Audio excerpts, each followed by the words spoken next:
ইয়াজুজ ও মাজুজ। এরা সেই কওম যাদের আল্লাহ দুনিয়াতে এখনো বাঁচিয়ে রেখেছেন। আল্লাহ তাআলা যখন কোনো কওমকে শাস্তি দিতে চান তখন সাধারণত তাদের ধ্বংস করে দেন।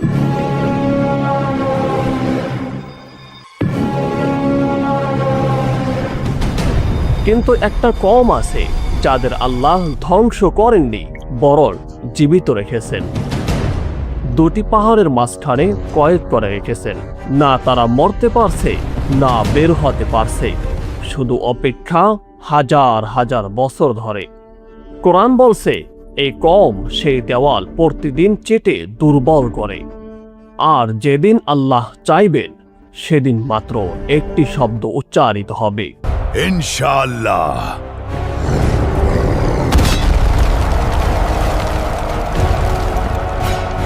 আর যেই দেওয়াল শতাব্দীর পর শতাব্দী দাঁড়িয়ে আছে তা মুহূর্তের ভিতরে চুরমার হয়ে ভেঙে যাবে।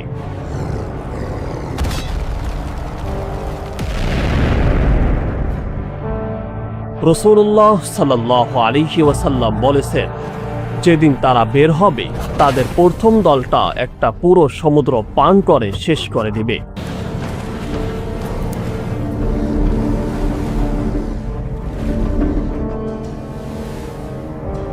আর শেষের দল যখনই সেই জায়গা দিয়ে যাবে তখন তারা বলবে, পানি শুকিয়ে কোথায় গেল?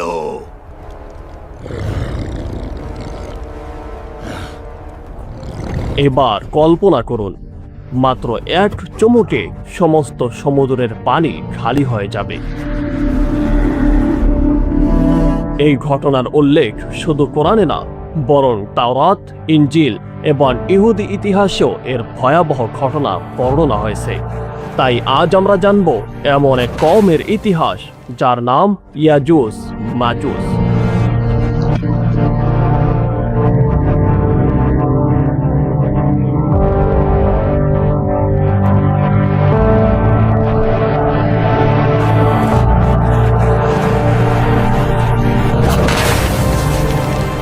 তারা একটা বন্ধ দেওয়ালের পেছনে আটকা।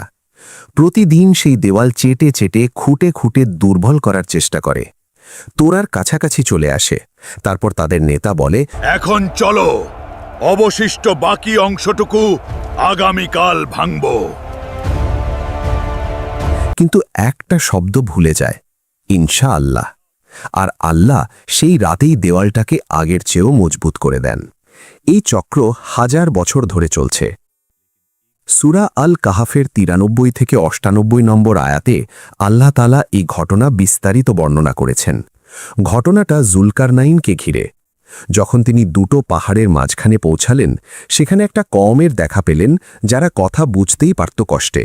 তারা বলল, হে জুলকারনাইন, ইয়াজুজ মাজুজ আমাদের জমিনে ফাসাদ করছে। আমরা কি আপনাকে সম্পদ দেব যদি আপনি আমাদের আর তাদের মাঝে একটা প্রাচীর বানিয়ে দেন?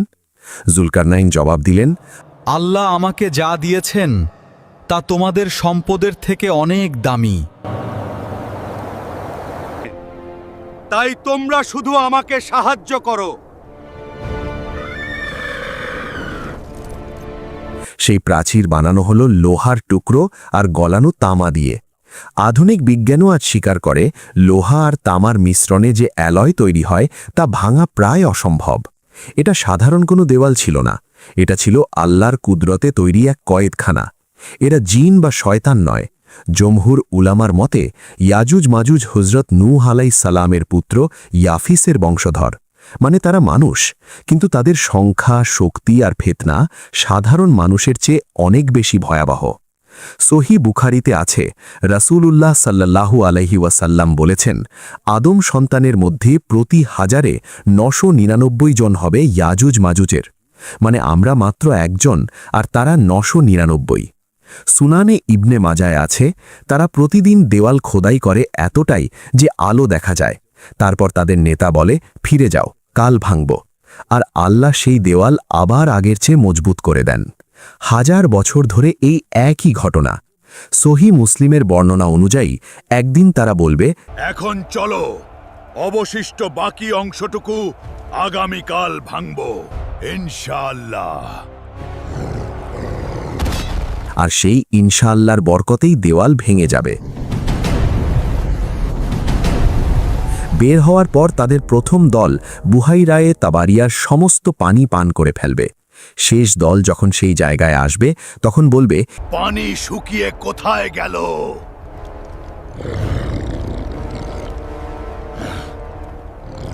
এই বাহিনীকে কে ঠেকাবে? অস্ত্র দিয়ে? পারমাণবিক বোমা দিয়ে? না, সেই সময় হজরত ঈসা আলাইহিসসালাম জমিনে থাকবেন।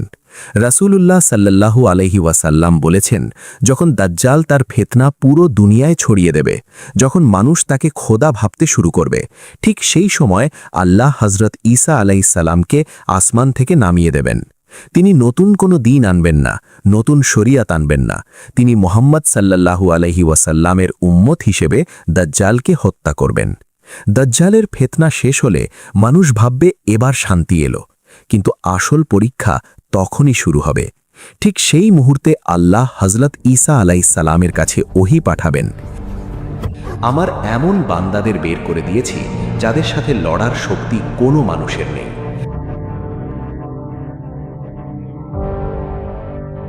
তারপর হযরত ঈসা আলাইহিসসালাম মুমিনদের নিয়ে কুহে তুরে চলে যাবেন। এটা শুধু যুদ্ধ না, তারা জমিনে ছড়িয়ে পড়বে, ফসল বরবাদ, পানি শেষ, সব কিছু খেয়ে ফেলবে।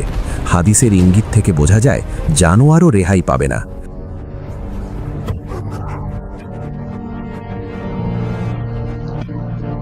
মানুষের লাশ পায়ের নিচে মারিয়ে চলবে। এটা শুধু হত্যার ফিতনা না, পুরো জীবন শেষ করে দেওয়ার ফিতনা। মানুষ ক্ষুধায় মরবে।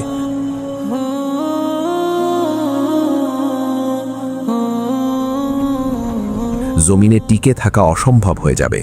তলোয়ার কাজে আসবে না, সেনাবাহিনী কাজে আসবে না, প্রযুক্তি কাজে আসবে না। আল্লাহর হুকুম হয়ে গেছে, তোমার বুলেট তখন শুধু শব্দ।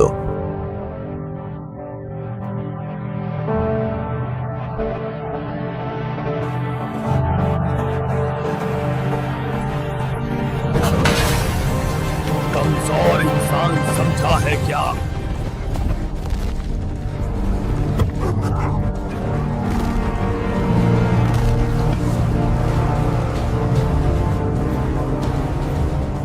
पकड़ो इनको। आज इनमें से कोई হযরত ঈসা আলাইহিসসালাম এবং মুমিনরা আল্লাহর কাছে দোয়া করবেন। আল্লাহ তখন ইয়াজুজ মাজুজের ঘাড়ে নাগাফ নামের একটি পোকা পাঠাবেন।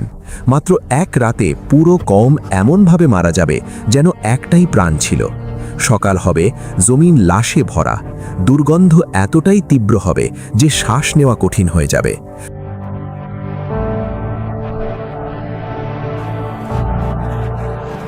তারপর আল্লাহ এমন পাখি পাঠাবেন যাদের গলা বাকতি উটের মতো লম্বা। তারা সেই লাশগুলো তুলে দূরে উপত্যকায় ফেলে দেবে।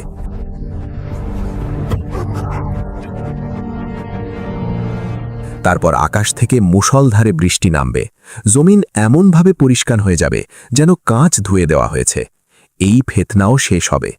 ইয়াজুজ মাজুজের ঘটনা ভয়াবহ, কিন্তু এর আগে দুনিয়া এমন একটা যুদ্ধ দেখবে যেটায় তলোয়ারের চেয়ে বেশি কথা বলবে লাশ। যে যুদ্ধের জয়ী পক্ষ ধ্বংস হয়ে যাবে। রাসূলুল্লাহ এই যুদ্ধের কথা বলেছেন। এটা দাজ্জালের ফিতনা না, ইয়াজুজ মাজুজের হামলাও না, বরং এই দুটোর আগে যে যুদ্ধ হবে। ইসলামে এই যুদ্ধের নাম আল মালহামাতুল কুবরা। অন্য কিতাবে একে বলা হয় আর্মাগেডন।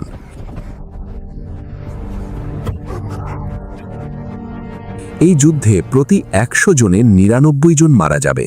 এই যুদ্ধ কাদের মধ্যে হবে? এর সময় কি শুরু হয়ে গেছে? সেই জবাব আসবে পরের পর্বে।